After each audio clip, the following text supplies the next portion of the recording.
Hi again, everybody. There's a little frustration in my eyes, is because I just taped this whole talk and then I botched it at the end. It stopped taping when I was walking over to show you some icons. So hopefully we'll have better luck this time. So good evening. It's a little midweek check-in, share some thoughts with you, give you a few updates on a few things. First, it might be good to begin with thanks, I thought, today. So maybe I can lead a prayer for everyone. Loving God, we do thank you for being a God of life, for being a God who shows us that death is not even an end, that you bring life even from that. We thank you for those you've given us to care for. We thank you for those who care for us.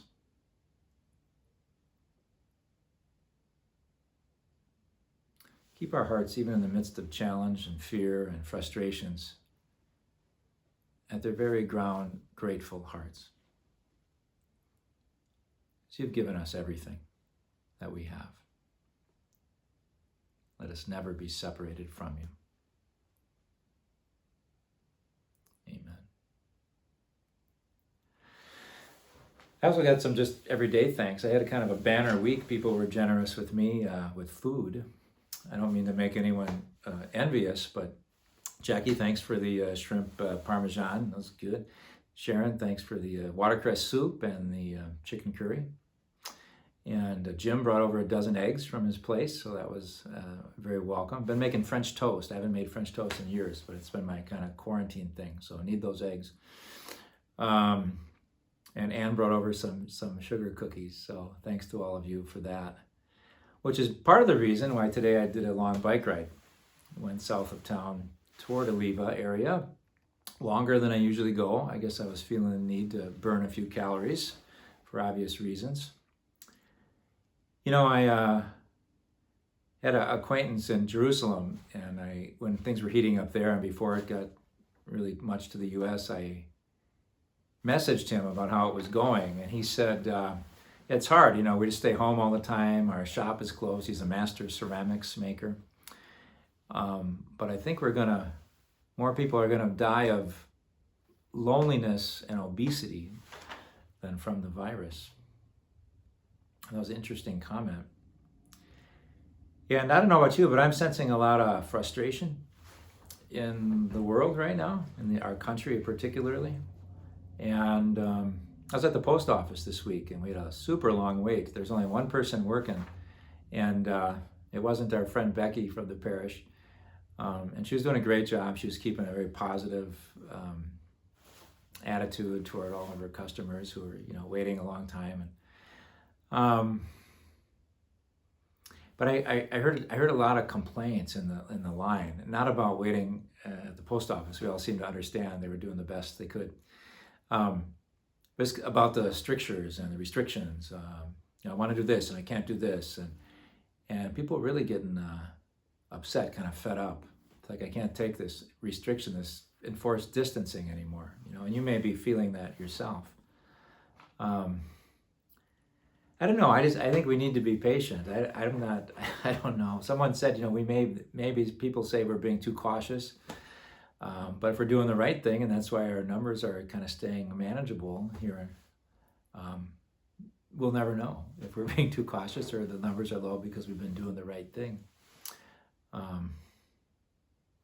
I visited a jail once, Dunn County Jail, this guy, and he was always getting in fights and getting in jail. I said, well, why do you get in fights? And he'd said, I drink. I drink and I get drunk and I get in fights. And then I end up in jail. And sometimes it's nice to ask just a naive question. I said, well, you seem to know that when you start drinking, you'll end up here. I said, I don't mean to insult you with the question, but why do you do it? I'll never forget what he said. He kind of paused and he looked and he said, man, sometimes you just need to feel good. Sometimes you just need to feel good. And on the one hand, my heart really went out to him because I understand that feeling.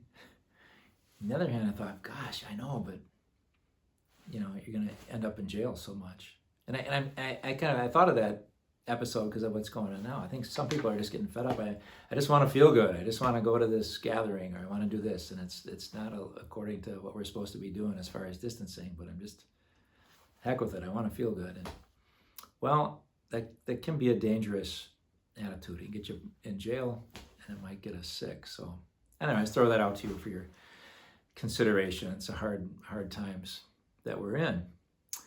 I heard some parish stuff. So we had a wedding last week. Blake and Julie Bowers. Now her maiden name is Rademacher. Lovely couple. They're in La Crosse now, but I think they're going to move up to Eau Claire. So hopefully we'll see them in the not so distant future. We've also had some funerals and some planning. So Derek Martin's funeral was today. On Monday, we'll have the funeral service at a funeral home for Alice Gilchrist. On Thursday, the funeral mass for Sally LaRose. I got to know Sally on one of our pilgrimages to Jerusalem, so I got to anoint her earlier in the week. Barbara Vink is so sick, Jerry's wife, and probably not long for this world. Anointed her today.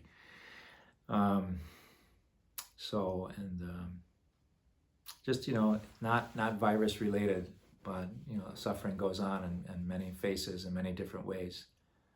So our compassion, our faith must continue, right? I heard a webinar yesterday by Stephanie Saldana. I met her in Jerusalem.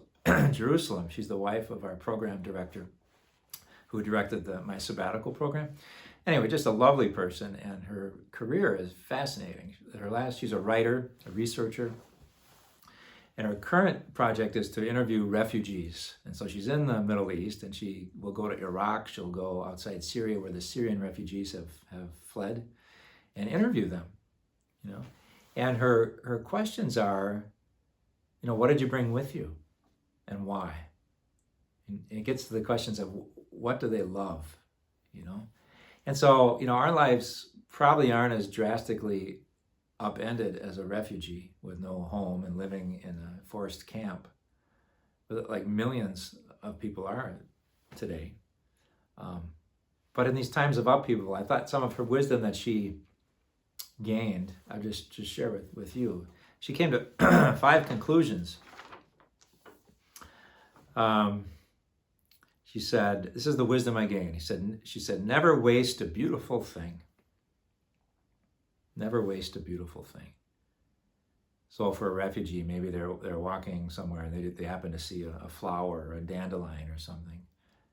And it's beautiful, even though life is kind of falling apart around them, to enjoy that moment of a beautiful thing that can sustain the heart. Store up your treasures. It's her second point. That dress, those photos. A lot of them brought handfuls of dirt, soil from their homeland when they were forced to leave.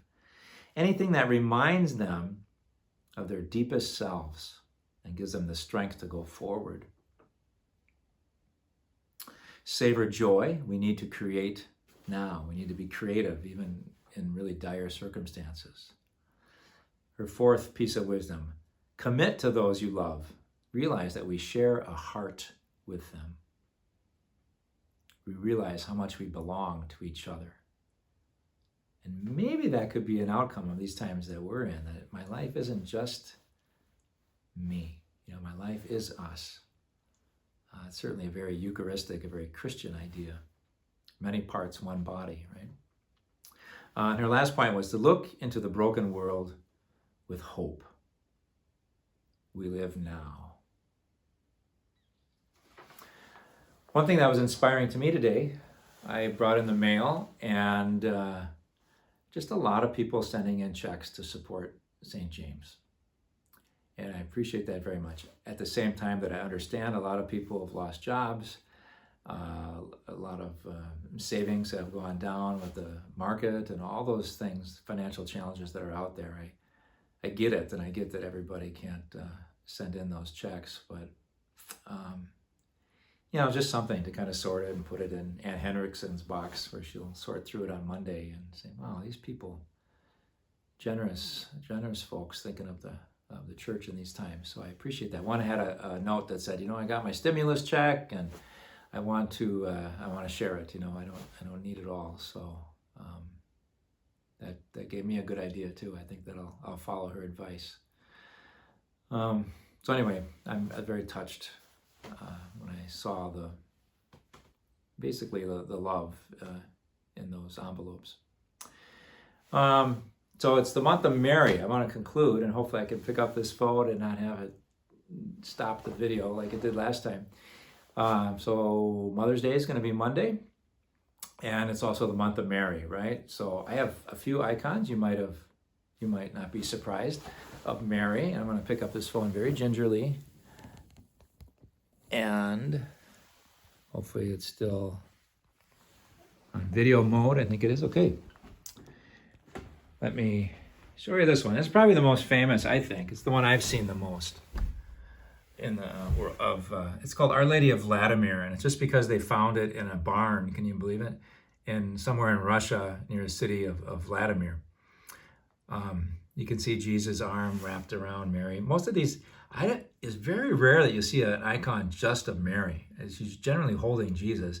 The ones that are just of Mary, even then, they're meant to be part of what they call a triptych, or 3 different icons, and she'll be gesturing with her hands, to her left, and then there's supposed to be an icon of Jesus there.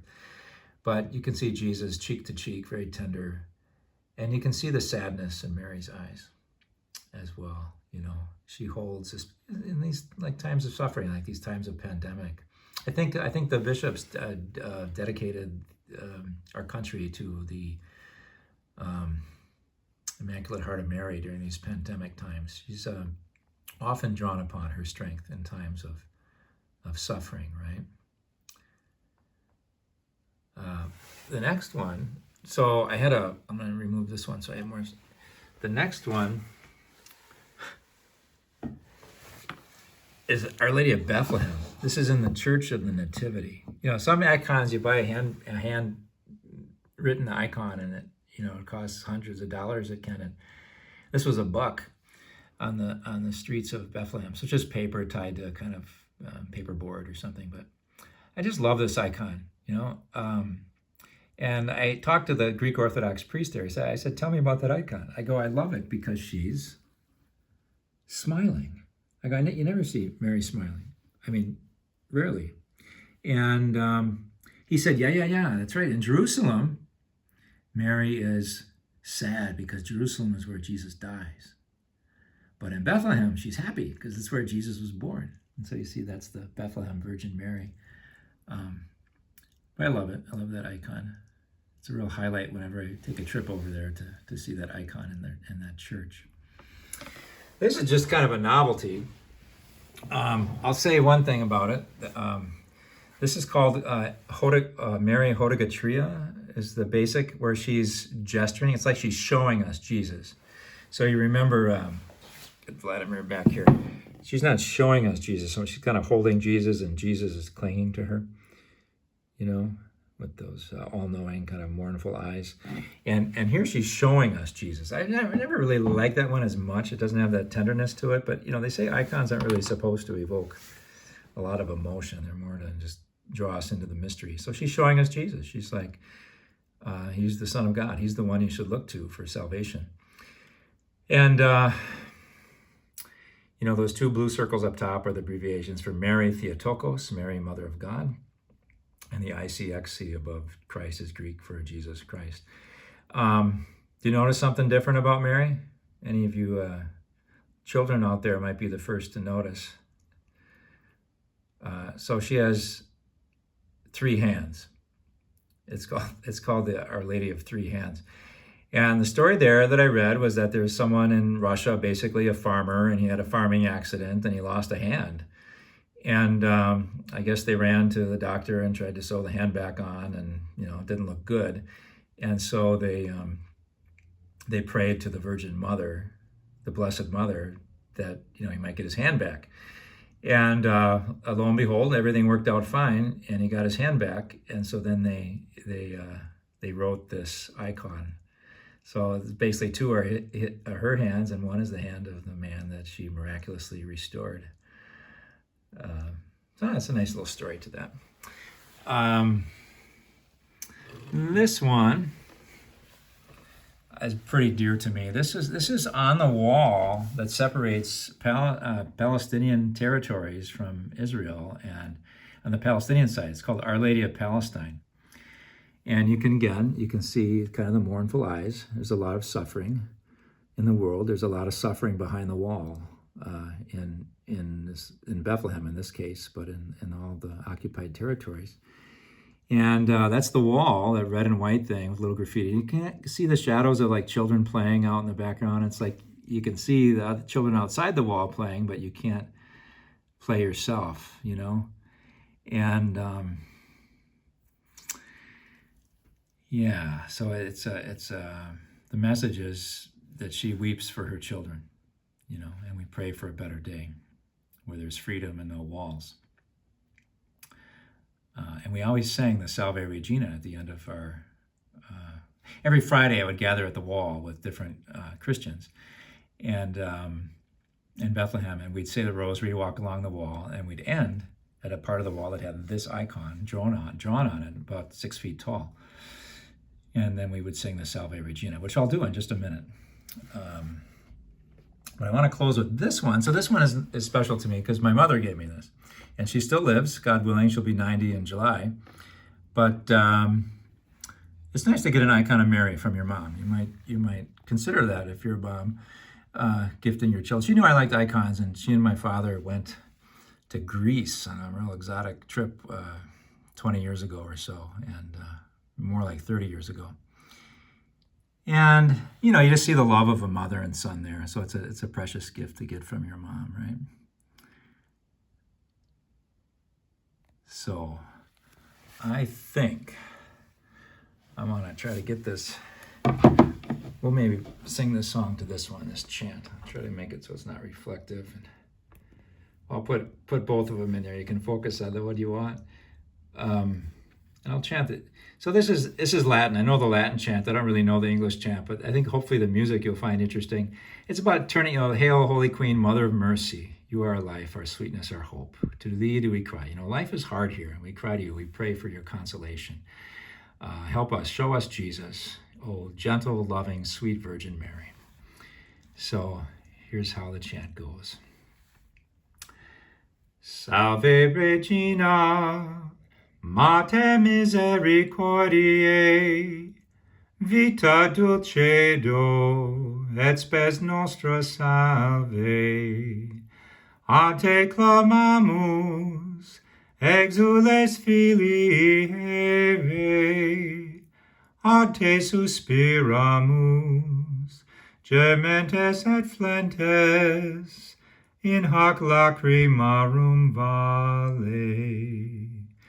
Ea ego, advocata nostra, Ilos tuos misericordes oculos ad nos converte, et Iesum benedictum fructum ventris tui, nobis post hoc exilium ostende.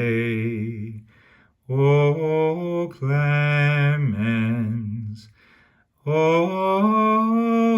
pia, O dulcis Virgo Maria.